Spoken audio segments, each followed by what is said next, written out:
możliwe. Nie, tego nie wyślemy. A co, utkwisz trochę filmu?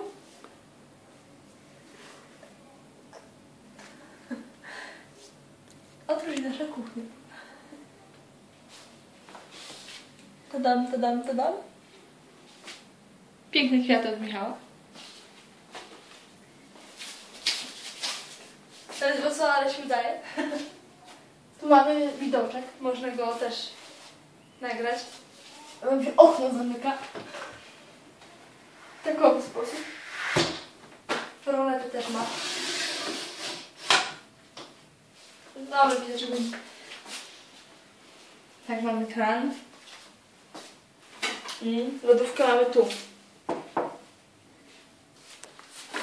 Dobra, chwalimy się, że mamy jedzenie w lodówce. Nie głodujemy. Kosze nie musiałeś pokazać. Tu mamy korytarz. Tu mamy strych. Strych jest fajny. Michał, wejdzie i pokażę.